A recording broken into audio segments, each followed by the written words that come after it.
जय हिंद दोस्तों शाहीन बाग, जिस तरीके से शाहीन बाग का हम जिक्र कर रहे हैं, भारत की राजनीति में शाहीन बाग या यूं कहें भारत की हिंदू मुस्लिम राजनीति में शाहीन बाग एक मील का पत्थर बन चुका है। इस तरीके से मील का पत्थर बन चुका है कि जिस CAA NRC के लिए जिस तरीके से शाहीन बाग की महिलाओं ने अपना एक विरोध प्रदर्शन किया, लगभग 3 महीने तक बहुत ही मजबूती के साथ सड़कों के ऊपर बैठी रही और भारत सरकार की हिम्मत नहीं पड़ी कि उस शाहीन बाग के उस प्रोटेस्ट को हटा सके। हालांकि मेरा मानना ये है कि उस शाहीन बाग प्रोटेस्ट के अंदर जो महिलाएं थी उनको मिसगाइड किया गया था, या यूं कहें वो पॉलिटिकल प्रोपेगेंडा था। और जिस तरीके से वो अमानतुल्लाह खान जो वहाँ के विधायक हैं उनके राजनीति वहाँ से चमक रही थी, उसको भी देखा जाए तो कहीं ना कहीं शाहीन बाग जो है वो चर्चा का विषय बन चुका है। शाहीन बाग यही चर्चा का विषय दोबारा अब बना बुलडोजर के मामले में। हालांकि इससे पहले कुछ दिन पहले मैंने एक छोटी सी वीडियो देखी जिसके अंदर एक लड़का कहता हुआ सुनाई दिया कि तुमने शाहीन बाग का नाम सुना है, सरकार की हिम्मत है यहाँ आके बुलडोजर चलाए। शाहीन बाग सुनने से तुम्हारे शरीर में कोई झंझनाहट पैदा नहीं होती। इस तरीके की एक वीडियो उस लड़के के ओवर कॉन्फिडेंस को और वहाँ के लोकल लीडर्स का अपने वोटर को एक एश्योरेंस भी दिखाता है कि किस तरीके से वहाँ के लीडर्स ने वहाँ के लोगों को एक बिल्कुल जिसे कहते हैं कि 100% एक आश्वासन दे रखा है। यूँ कहें कि पूरे तरीके से उनको समझा रखा है कि तुम कुछ भी करो, कुछ होने वाला नहीं है, हम तुम्हारे साथ हैं।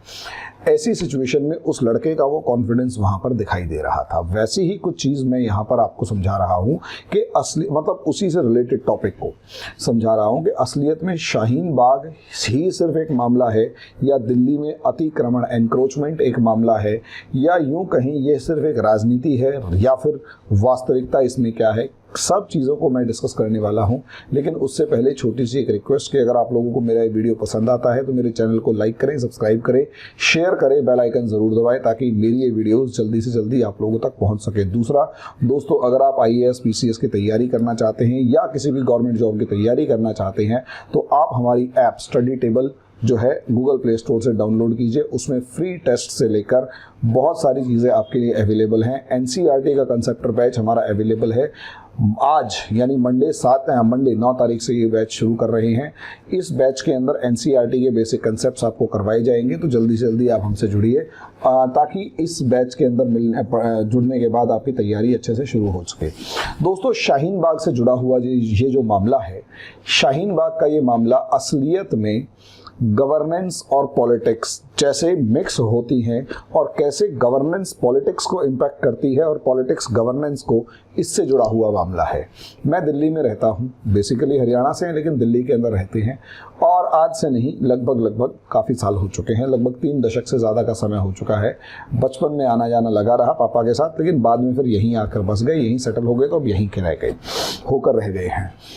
अब दिल्ली के अंदर आपको मकान बनाना है, खासकर एक ऐसे इलाके में जो कि ऑर्गेनाइज्ड नहीं है, या यूं कहें कि वहाँ पर कोई सोसाइटी या सोसाइटी या सेल्फ हेल्प ग्रुप टाइप का वहाँ पर काम नहीं कर रहा।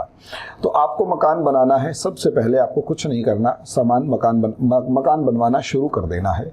अगर आप थोड़ी सी अच्छी सोसाइटी में है तो आपको एक नक्शा पास करवाना है।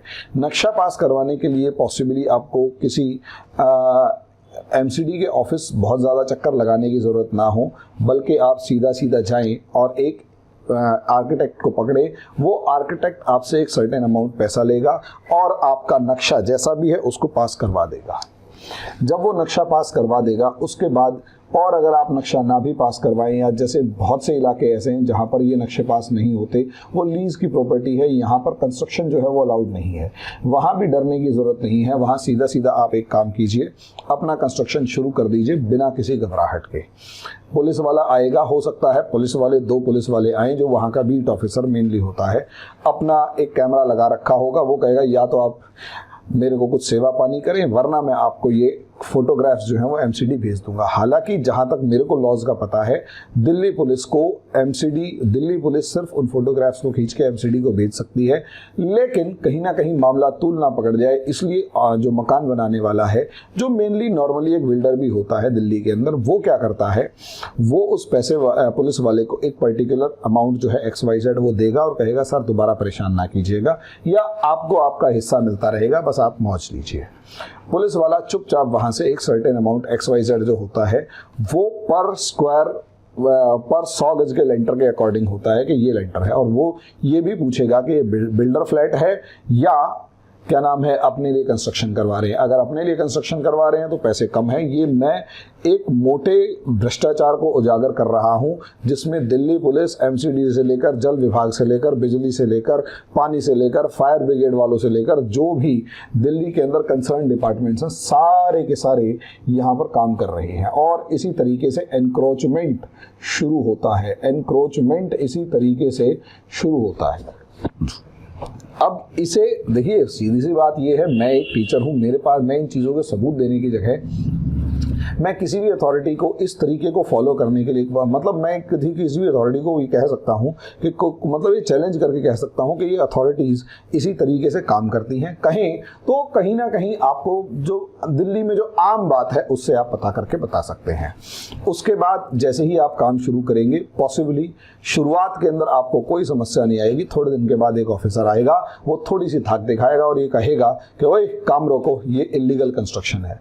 कुछ नहीं करना, उसको साइड में ले जाना, वो थोड़ी सी नखरे दिखाएगा, फिर उसे साइड में ले जाना है, पूछो कि साहब क्या सेवा पानी करनी है। वो आपको एक XYZ अमाउंट बताएगा, पर लेंटर का आपको रेट बताएगा। ये एमसीडी के इंजीनियर्स की बता रहा हूं, जो एमसीडी, तभी दिल्ली के अंदर इसे महा करप्ट डिपार्टमेंट एक मजाक में कहा जाता है, आएगा। वो आपको आकर अपना एक रेट बताएगा और चुपचाप उस पैसे को लेकर चला जाएगा। इसी के साथ कोई बड़ी बात नहीं है। दिल्ली के अंदर एमसीडी के अंदर जो भी काउंसलर हो, चाहे वो किसी भी पार्टी का हो, उसका एक गुर्गा आएगा और वो गुर्गा आके चुपचाप अपने हिस्से के पैसे लेगा और वो लेकर चला जाएगा। आपकी कंस्ट्रक्शन बहुत बढ़िया तरीके से हो जाएगी। उसके बाद अगर आपने वो नक्शा बनवाया था, नक्शा पास करवाया था, तो उस नक्शे के अकॉर्डिंग आपने वहां कंस्ट्रक्शन की है या नहीं की है, उससे भी कोई मतलब नहीं है। आपने नक्शा बनवा लिया, तब तक कोई आएगा नहीं। उसके बाद वो आप उसके अंदर बसावट शुरू कर दीजिए। उसके बाद आपसे कोई पूछने वाला नहीं कि जनाब इस नक्शे के अकॉर्डिंग आपने ये कंस्ट्रक्शन करी है या नहीं करी है, क्योंकि एमसीडी के ऑफिसर्स को, दिल्ली पुलिस के ऑफिसर्स को, फायर ब्रिगेड वालों को और जो भी कंसर्न डिपार्टमेंट्स छोटे बड़े हैं, सबको उनका हिस्सा उनके घर पहुंच चुका है या वहीं पहुंच चुका है। और बिल्डर जो है यहाँ पर क्या करता है, अब आप समझिए। नॉर्मली होता क्या है कि आप किसी भी रिहायशी इलाके के अंदर जो भी 100 गज से बड़ी प्रॉपर्टी है, ग्राउंड फ्लोर पे पार्किंग बनाते हैं। यहाँ पर बिल्डर्स सोच के देखिए क्या करते हैं। बिल्डर्स असलियत में क्या करेंगे, सबसे पहले कंस्ट्रक्शन बना देंगे और उसके बाद नीचे की तरफ पार्किंग बनाती हुई दिखा देंगे। और लेकिन धीरे धीरे क्या होगा, जैसे ही वो पार्किंग बनी हुई दिखाएंगे, अब उस पार्किंग को ओवरटेक करके चुपचाप पूरा ऊपर वाले 4 फ्लोर्स बेच के पार्किंग जो है उसके अंदर कंस्ट्रक्शन करके, और एक बच्चा फ्लैट, दिल्ली के अंदर बच्चा फ्लैट का नाम बड़ा जबरदस्त है क्योंकि पंजाबी कम्युनिटी यहाँ डोमिनेट करती है, तो पंजाबी कम्युनिटी इसे बच्चा कि छोटा जो मेन ऊपर वाले जो मेन फ्लैट है और नीचे वाला बच्चा फ्लैट है, इसे बेच देंगे। और मजे की बात, उसकी रजिस्ट्रेशन भी होगी, पावर ऑफ अटॉर्नी भी होगी, सब चीजें भी होंगी। उसे क्या करेंगे, ग्राउंड और अपर ग्राउंड के नाम से बेच देंगे और बाकायदा उसकी रजिस्ट्रेशन करवा कर देंगे। अब आप सोच कर देखिए, यहां पर असलियत में बिल्डर ने क्या किया, बिल्डर ने कंस्ट्रक्शन की, सारी जुगाड़बाजी करके अपना पैसा निकाला, और गरीब जो लोग हैं जो कि वो फ्लैट खरीद रहे हैं, पूरी जिंदगी की जो कमाई है वो उस बिल्डर को देके एक आशियाना बनाने की सोच रहे हैं। एमसीडी के इंजीनियर ने उसी आशियाने के नाम पे अपना हिस्सा ले लिया, पुलिस वाले ने अपना हिस्सा ले लिया, फायर ब्रिगेड वालों ने अपना हिस्सा ले लिया, और जो भी XYZ डिपार्टमेंट्स हैं सभी ने अपना अपना हिस्सा लिया। और अपना हिस्सा लेने के बाद सब अपने घर जाकर बैठ गए। साल 2 साल के बाद, और यकीन मानिए वो बिल्डिंग्स 20-20, 30-30 साल तक खड़ी रहती हैं, ऐसे मैं बहुत सबको जानता हूं जिनकी ऐसी ऐसी बिल्डिंग्स खड़ी हुई हैं, बचपन के मेरे दोस्त हैं, एक दो तो कंस्ट्रक्टर हैं जो मतलब इस तरीके से बिल्डर हैं जो बिल्डिंग्स बनाते हैं, और वो खुले तौर पर जब भी शाम को बैठेंगे या जब भी मिलने आएंगे तो वो हमेशा यही बता रहे हैं, अरे उसको इतना भेज दिया, उसको इतना भेज दिया, उसको इतना भेज दिया, और खुले तौर पर बिल्डिंग बनाते हैं। कोई उन बिल्डिंग्स को पूछने वाला नहीं है। और यकीन मानिए ये सारी बिल्डिंग्स किसको बिकती हैं? एक आम आदमी को, खरीदने वाले को। अब जैसे ही एमसीडी की यहाँ पर ड्राइव शुरू हुई, एमसीडी की ड्राइव शुरू हुई, एमसीडी कहती है इलीगल कंस्ट्रक्शंस को तोड़ेंगे। जब इलीगल कंस्ट्रक्शन बन रही थी तब वो इलीगल कंस्ट्रक्शन एक दिन में तो बनती नहीं है। उस कंस्ट्रक्शन को होने में 6 महीने से लेकर साल भर तक का समय किसी भी कंस्ट्रक्शन को लगता है। और ऐसा भी नहीं है कि वो किसी मतलब अंडरग्राउंड कर रखे हो। बिल्डिंग कंस्ट्रक्शन जो होती है वो आमने सामने खुले तौर पर होती है। वो कंस्ट्रक्शन जो खुले तौर पर हुई है, उस कंस्ट्रक्शन को रोकने की जिम्मेदारी जिस समय पर कंस्ट्रक्शन हो रही थी उसी समय पर एमसीडी की होती है। लेकिन एमसीडी कभी भी उस होती हुई कंस्ट्रक्शन को 100 में से 99 बार नहीं रोकती, क्योंकि एमसीडी को और पुलिस को वहां उस कंस्ट्रक्शन से पैसा खाने का मौका मिल रहा है। लेकिन उसे लोग दिखावा कहो या वैसे ही, जब इलीगल कंस्ट्रक्शन के नाम पे उसे तोड़ने का नंबर आता है तो अब वो तोड़ रही होती है। क्यों तोड़ रही है उसे जबरदस्त लेवल पर? क्योंकि वहां उस जो बिल्डिंग वहां एमसीडी को खाने को नहीं मिल रहा, और अब पॉलिटिकल दबाव के चलते अब गला दबाया जाता है गरीब आदमी का। यही सिचुएशन असलियत में एग्जैक्टली यही सिचुएशन जो इलीगल कंस्ट्रक्शन के साथ साथ एनक्रोचमेंट का ये जो शोर मचाते हैं। अभी ऐसी एक कॉलोनी पूरी की पूरी ऐसी है कि 100 गज का प्लॉट है और 60 गज जमीन उन्होंने आगे वाली घेर रखी है। हो गई 160 गज, और कुछ नहीं किया। कोने पे एक मजार बना रखी है, दूसरे कोने पे मंदिर बना रखा है, और मजार और मंदिर के बीच में लगभग 300 घर ऐसे हैं एक लाइन के अंदर जिन्होंने पूरे के पूरे एरिया को कब्जा रखा है। अब आप मुझे ये बताइए, ना तो उस मजार के ऊपर बहुत ज्यादा सा मामला, ना उस मंदिर के अंदर। मंदिर में खैर बहुत ज्यादा भीड़ रहती है, लेकिन फिर भी रिलीजियस इशू की प्रोटेक्शन के अंदर वहां उन 300 लोगों ने, 300 घरों ने 60 गज पर फैमिली या 60 गज 60 यार्ड्स पर 100 उन्होंने घेर रखा है, यानी 60% जमीन घेर रखी है। वो रोड बहुत चौड़ी हो सकती थी, लेकिन नहीं, 300 के करीब पूरी एक लाइन लंबी चौड़ी। अब ऐसे आप अंदाजा लगाकर देखिए, ये एनक्रोचमेंट जो हुआ ये किसकी पैट्रोनेज में हुआ? ये पूरा का पूरा एनक्रोचमेंट इस एमसीडी के ऑफिसर्स की या एमसीडी की पैट्रोनेज में हुआ। एमसीडी आकर कुछ नहीं करती, चुपचाप वहां आएगी और आकर उसका जो अपना हिस्सा है वो लेके वहां से निकल लेंगे और थोड़ा सा हल्का फुल्का सिंबॉलिक वे में तोड़ेंगे। वरना क्या दिल्ली में कंस्ट्रक्शन रुकी हुई है? तो बिल्कुल नहीं रुकी हुई। क्या दिल्ली में किसी भी तरीके का एनक्रोचमेंट रुका हुआ है? बिल्कुल नहीं रुका हुआ। एनक्रोचमेंट के नाम पर अगर आप देखें, सड़कों के ऊपर खासकर जिस इलाके के अंदर रहा जाता है, उस दिल्ली के अंदर 10 में से 9 इलाके ऐसे हैं जहां से आम गलियों से निकलना नेक्स्ट टू इम्पॉसिबल है।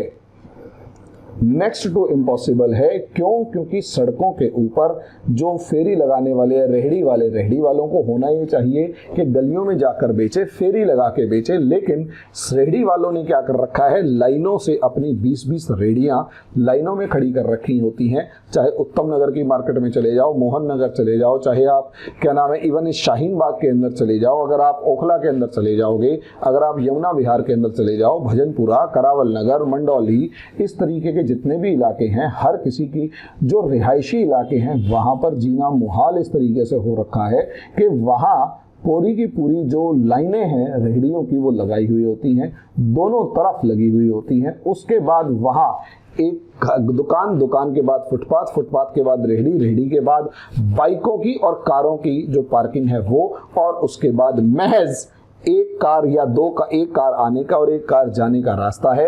अगर गलती से वहां पर किसी कोई गाड़ी अटक गई या चौराहा हुआ तो वहां से कोई निकल नहीं सकता, ये गारंटी है।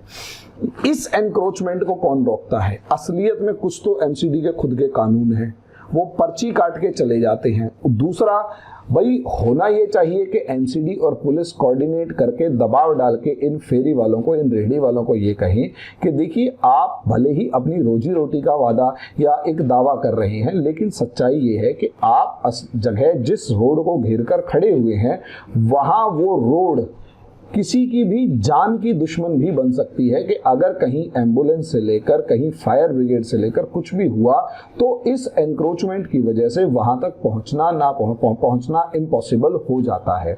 और दूसरा, आपके इस इमोशनल अत्याचार के चलते, आपके इस जेन्युइनली इस इमोशनल अत्याचार के चलते कि भाई हमारी रोजी रोटी का सवाल है, रोजी रोटी का सवाल है तो गलियों में फेरी लगाओ, यहां खड़े मत हो।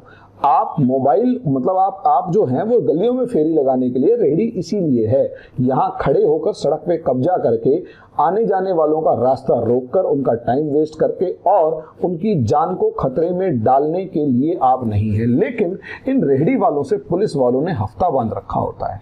कभी भी आप किसी भी मार्केट इलाके में जाएंगे, वहां के बीट ऑफिसर को देखेंगे तो बीट ऑफिसर के हाथ में एक डायरी होती है। नॉर्मली देखिएगा उसके हाथ में एक डायरी होती है और उस डायरी के अंदर किस कोने पर किस ठेले वाले से कितने रुपए हफ्ता या महीना बंधा हुआ है वो फिक्स है। और इस तरीके से दिल्ली पुलिस का वो जो बीट ऑफिसर होता है उस इलाके से उगाही करता है। ये जितने बैरिकेड लगे हुए होते हैं यहाँ पर चालान कम कटते हैं और पैसे की अलग अलग तरीके से वसूली ज्यादा होती है।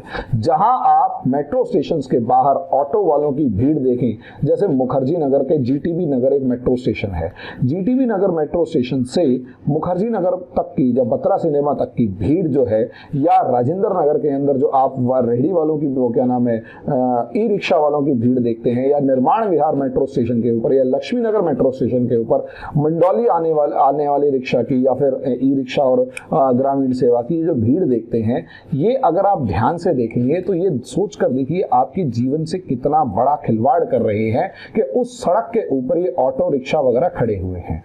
होना ये चाहिए कि यहाँ ये चलते रहें या एक पर्टिकुलर लाइन में, लेकिन होता क्या है ये चलते नहीं है, ये वहीं पर उस जगह को कब्जा करके बैठ जाते हैं। नतीजा उसका, और सबसे बड़ी बात ये है हर पुलिस वाला इनसे वसूली करता है। हर बीट पर इनकी एक हफ्ता या महीना फिक्स होता है, उस महीने को फिक्स करके यहाँ से उगाही होती है और उस उगाही को नीचे से लेकर ऊपर तक के हर लेवल के ऑफिसर को बांटा जाता है। बेशर्मी ये है कि ये लोग यहाँ गवर्नेंस का, ये भ्रष्टाचार का एक्सट्रीम मामला है। यहाँ ये लोग जैसे ही, अब जैसे मान लिया एमसीडी ने, आप में से किसी ने कंप्लेंट कर दिया, हमने कंप्लेंट कर दिया, कोर्ट के कंप्लेंट कर दी, ज्यादा दूर ना जाए, पीरागढ़ी के कोने के ऊपर जो 3-4 बैंक्वेट हॉल्स हैं, आप कभी रात को 9 बजे के बाद उस इलाके में लगने वाले जाम को देखेंगे। सोच कर देखिए, सुप्रीम कोर्ट के ऑर्डर तक से वो बंदे, मैंने वहां के एक मैनेजर से कहा, हुजूर आपने पूरी सड़क घेर रखी है यार, ये तो बिल्कुल ही अत्याचार है जनता के ऊपर। थोड़ा सा गुस्से में कहा तो उससे उसका साफ कहना था, भाई साहब आप सुप्रीम कोर्ट भी चले जाओगे ना तब भी हमारा कुछ नहीं उखाड़ सकते, क्या करेंगे, जनता है, पुलिस का काम जाने, और हफ्ता महीना सब जाता है, आप कुछ नहीं उखाड़ सकते। जो सोच कर देखिए, सिर्फ एक बैंक्वेट हॉल का मालिक अगर पूरी की पूरी सुप्रीम कोर्ट को चैलेंज करने की औकात रखता है ना, सुप्रीम कोर्ट को, क्योंकि इनके पीछे भाई मेरे पास मैं किसी का नाम नहीं ले पा रहा यार, क्योंकि मैं कोई मतलब वो पत्रकार तो हूं नहीं, लेकिन ऐसा, क्योंकि एक डेमोक्रेसी में रहते हैं, इस सिस्टम को जानते हैं थोड़ा सा, तो इस सिस्टम के अंदर किस तरीके से काम हो रहा है और खुले तौर पर डिस्कस करने के लिए करने से हमारी पत्रकारिता तक बचती है, क्योंकि हमारी इस पत्रकारिता को हिंदू मुस्लिम से मतलब किसे ऊपर उठने का मतलब ही नहीं है।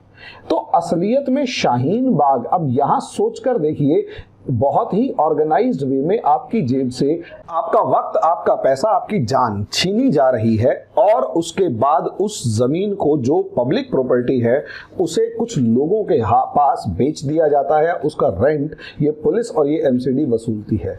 कभी कभार हम जैसे अगर पीआईएल लगा दें, पीआईएल तो खैर नहीं होती, अगर मैं या कोई भी जाके कोर्ट चला जाए, किसी तरीके से कोई ऑर्डर पास करवा ले कि साहब मेरे जीने का अधिकार है और कम से कम मेरे जीने के अधिकार में गवर्नमेंट को इतना इतना तो कह दीजिए, इस सिस्टम को इतना कह दीजिए कि जो फालतू की एंक्रोचमेंट है उसे हटा दिया जाए, तो सबसे पहले तो ये लोग मेरे घर पे आ जाएंगे और पूरे के पूरे प्रशासनिक अमला नहीं आएगा, यहाँ के जितने भी ये रेडी वालों के लीडर हैं, मार्केट के लीडर हैं, ये सारे के सारे आ जाएंगे। भाई साहब, हमारी रोजी रोटी चल रही है, आपको है क्या? मेरे घर का बंदा जिसको अगर कोई समस्या आ जाए तो मुझे हॉस्पिटल पहुंचने में 1 घंटा 20-25 मिनट, आधा घंटा या 1 घंटा लेट इसलिए हो जाएगा क्योंकि वहां पर उन्होंने इलीगल एंक्रोचमेंट कर रखा है, लेकिन वो मुझे ही कल्प्रिट ठहराकर ये कहेंगे कि भाई साहब आप उन लोगों की पेट पे लात क्यों मार रहे हो, उनके पेट पे लात मैं क्यों मार रहा हूं, उन्हें गलियों में जा जाके सामान बेचना चाहिए जो उनका काम है। उनके चक्कर में अगर मेरे घर वालों की किसी की अगर मान लिया तबीयत खराब होके हॉस्पिटल ना पहुंचने की वजह से अगर डेथ हो गई है तो उसके लिए कौन जिम्मेदार होगा? इसकी जवाबदेही किसी की नहीं है। इसकी जवाबदेही का तो कोई जवाब ही नहीं कि भाई साहब वो तो भगवान ने लिखा है। तो भगवान ने अब यहाँ ये जो सिस्टम है वो मेरे अधिकार को किस तरीके से अपने हफ्ते महीने के चक्कर में बेच देता है और उसके बाद अपनी वसूली करके अपनी जेबें गर्म करके प्रॉपर्टीज अरबों लाखों करोड़ों से लेकर अरबों तक की बनाता और मैं कुछ नहीं कर पाता क्योंकि मैं आम आदमी हूं। ये सिस्टम चलता है। अब उसके बाद यहां पर अब शाहीन बाग का जो मामला है ये एकदम से कैसे उछला, यहां राजनीति कैसी है। अब एमसीडी के इलेक्शन थे और एमसीडी ने जिस तरीके से पूरे हिंदुस्तान की, पूरी दिल्ली के अंदर बेड़ा गर्क किया, काम किया। ऑब्वियस सी बात है इन सभी काउंसलर्स के चक्कर में इस समय बीजेपी को ठंड लग रही है कि कहीं ऐसा ना हो कि दिल्ली की एमसीडी उनके हाथ से निकल जाए। और एमसीडी जिसके पास लगभग 60,000 करोड़ से लेकर 1 लाख करोड़ का बजट है, वो कहीं ना कहीं केजरीवाल के हाथ में अगर चला गया तो दिल्ली का जो पूरे का पूरा एक सिस्टम है वो पूरा केजरीवाल के हाथ में चला जाएगा। हालांकि केजरीवाल जैसा कंजर इंसान, मैं सच बता रहा हूं, भारतीय राजनीति में एक भी नहीं है जो खालिस्तान की गोद में बैठकर जिस तरीके से भारत का बेड़ा गर्क कर रहा है। लेकिन असलियत में कहीं ना कहीं बीजेपी को कपकपी तो छूटी हुई है एमसीडी के नाम पर, और दिल्ली की जनता जिस तरीके से एमसीडी के मतलब एमसीडी से परेशान है, मैं दिल्ली में रहता हूं, मैं भी एमसीडी से परेशान हूं। और जिस तरीके के इलीगल कंस्ट्रक्शन से लेकर एनक्रोचमेंट से लेकर ट्रैफिक जैम से लेकर इलीगल पार्किंग से लेकर दिल्ली की जो रिज इलाका है, वन वाला इलाका है, उसके ऊपर पार्किंग से लेकर हर तरीके के जितने भी करप्ट काम होते हैं वहां ये जो आपके एमसीडी के जो काउंसलर्स होते हैं ये करते हैं, इनसे परेशान हो। और सबसे बड़ी बात ये, इस पूरे सिस्टम में वो जो भ्रष्टाचार का एक सबसे मेन पता है कारण क्या है? भ्रष्टाचार का एक मेन कारण है उसके एमसीडी के अंदर एमसीडी की सीटों में रिजर्वेशन, जिसके अंदर लगभग 3 साल में एक बार जनरल की, एक बार लेडीज की और एक बार SC ST के लिए सीट रिजर्व होती है। अब ऐसे में एक बार जो काउंसलर बना है, अब उस जनरल कैटेगरी के उस काउंसलर का नंबर 15 साल के बाद आएगा, तो वो ये सोचकर बैठा होता है कि सारे का सारा पैसा एक बार में अंदर कर लिया जाए।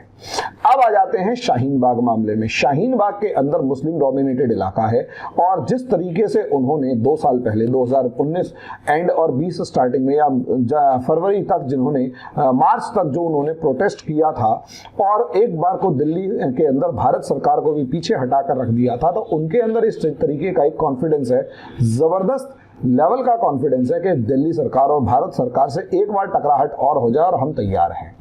ये कॉन्फिडेंस। और दूसरा कॉन्फिडेंस ये कि अगले साल, अगले कुछ टाइम में इलेक्शंस आने वाले हैं, तीनों एमसीडी को इकट्ठा मिलाना है और एमसीडी इसे जानबूझकर जो इलीगल कंस्ट्रक्शन के अगेंस्ट ड्राइव चला रही है, उसका सीधा सीधा मतलब ये है कि कहीं ना कहीं इसे हिंदू मुस्लिम या कम्युनल करना चाहती है। लेकिन वहां अगर मैं ये कहूं कि केवल और केवल बीजेपी के ऊपर दाग है और जो आदेश गुप्ता जी जो हैं वो ही केवल ऐसा काम कर रहे हैं, तो ये गलत है। असलियत में इसका जितना फायदा बीजेपी उठाने की कोशिश कर रही है, एग्जैक्टली उतना ही फायदा अमानतुल्लाह खान जिस वहां पर सीन के अंदर खड़े होकर ये ठेका लेके कि मुझे बताओ कौन सी वाली इलीगल कंस्ट्रक्शन है, मैं हटाऊंगा, ये तुम कौन होते हो भाई? ये काम एमसीडी का एमसीडी को करने दो, तुम ठेकेदारी लेके कर क्या रहे हो? ये अमानतुल्लाह खान जो पिछली बार सीए एनआरसी के विरोध के अंदर प्रोटेस्ट किया, वही प्रोटेस्ट यहां पर कर रहा है।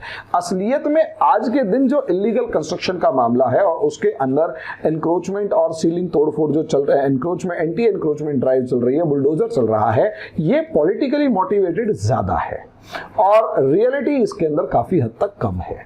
ठीक है। लेकिन अगर आप देखें तो यहां पर अगर अभी भी अगर कर रहे हैं और जेन्युइनली इलीगल कंस्ट्रक्शन और एनक्रोचमेंट को हटा रहे हैं तो वो पॉसिबिलिटी है, लेकिन क्या उसके ऊपर गरीब आदमी के ऊपर असर पड़ रहा है तो वो तो देखना पड़ेगा। लेकिन मेरा कंसर्न इससे ज्यादा ये है कि ये जो इलीगल कंस्ट्रक्शन जिस चीफ इंजीनियर या जिस एमसीडी के इंजीनियर या एमसीडी के इंस्पेक्टर और पुलिस एसएचओ या बीट ऑफिसर से लेकर जो भी एक अथॉरिटी है उसके अंडर में हुआ, उसके खिलाफ क्या एक बार भी एक जगह पर खड़े होकर कोई एक इंसान बलि का बकरा बनके उसके खिलाफ कार्रवाई होगी? तो आंसर है नहीं। किसी भी, ना तो इंजीनियर के खिलाफ, ना ही इंस्पेक्टर एमसीडी के इंस्पेक्टर के खिलाफ, ऑफिसर के खिलाफ या पुलिस ऑफिसर के खिलाफ किसी तरीके की कोई कार्रवाई नहीं होगी, क्योंकि ये वो हाथ हैं जो हमारी और आपकी जेब में से पैसा छीनकर इन नेताओं के पास भेजते हैं। और ये नेता असलियत में एक ढोंग करके, शोर मचा के, ड्राइव के नाम पर शोर मचा के इलेक्शन तक का ड्रामा करेंगे और उसके बाद चुपचाप घर में बैठ जाएंगे और फिर दोबारा वैसी ही वसूली शुरू करेंगे। तो ये जो ढकोसला है ये हम सबके सामने है। सारे इस हमाम में सब नंगे हैं। ये माँ के नाए सारे खरदरे हुए हैं। हमारे हरियाणा में क्या करें कि जितने हैं ये सारे एक जैसे हैं। ये सिर्फ और सिर्फ पॉलिटिकल ड्रामा है और कुछ नहीं है। लेकिन इसमें अगर मैं ये कहूँ कि इन तीनों पार्टियों में से बीजेपी, कांग्रेस और केजरीवाल वाली पार्टी में से कोई एक शरीफ है तो मैं ये मानता हूँ इस एमसीडी इलेक्शन के मामले में तीनों में से कोई शरीफ नहीं है। हर कोई केवल और केवल अपना मुद्दा बचाकर अपना बेस बनाना चाहता है। अब इसमें कौन कितना करता है, कौन कितना पानी में है, क्या है, वो तो दोस्तों देखो अब आपका अपना अपना नजरिया है।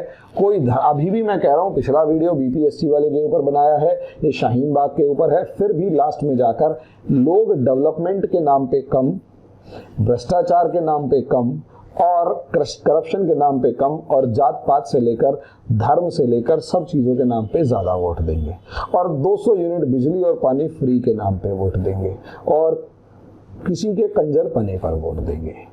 तो दोस्तों मैं इस मामले में क्या बताऊं, सोचो। अपने वोट सस्ते में बेचोगे तो ऐसे ही बर्बादी पाओगे। जरूरत इस समय पर यह है कि इन बिल्डर माफिया, इन भूमि जो प्लॉट माफिया, इन सड़क के ऊपर एनक्रोचमेंट माफिया, इन सब के ऊपर कंट्रोल करें और हमारी जो सरकार है वो अपने सिस्टम को ऐसा बनाए कि पूरी दिल्ली के ऊपर एक रिस्ट्रिक्शन लगे कि सड़क के ऊपर गाड़ी तक ना खड़ी हो। हम लोगों की आदत ऐसी है कि ग्राउंड फ्लोर के ऊपर तो सारे काम कर लेंगे लेकिन गाड़ी बाहर खड़ी करेंगे। क्यों? क्योंकि जितना जगह सरकार ने दी वो तो मेरे नाम की, और मेरे घर के बाहर जो सड़क है वो मेरे बाप की, और उसके बाहर सड़क के, इसलिए मैं उस सड़क के ऊपर खड़ी करूंगा गाड़ी। और अगर गाड़ी नहीं खड़ी करूंगा तो मैं एक ऐसे बंदे को गांधीनगर के इलाके में जानता हूं जिसके घर के बाहर गाड़ियां खड़ी करने की जगह है और उसने लगभग अपने घर के बाहर 8 या 9 गाड़ियों को पार्किंग बेच रखी है सड़क के ऊपर। जाम लगता है कोई बात नहीं, एक बार एम्बुलेंस फंस के वहां पर एक की डेथ हो गई, एक बच्चे की डेथ हो गई, कोई बात नहीं, लेकिन कि मेरी वजह से डेथ क्या हुई है, उसकी तो मौत आई हुई थी भाई साहब। इतनी बेशर्मी के साथ बंदे ने किया और अपने घर के बाहर की पार्किंग को बेचता है, हर महीने का उससे वसूलता है। अब इस लेवल पर अगर हमारी दिल्ली के अंदर लोग रह रहे हैं और ये जो एमसीडी और पुलिस है ये हमारे देश के लोगों को लूट के हमारी दिल्ली के लोगों को लूट के खा रही है, तो इसके खिलाफ आवाज उठाना बनता है। सोच समझ के काम करें और इस पॉलिटिकल ड्रामे के अंदर ना उलझें।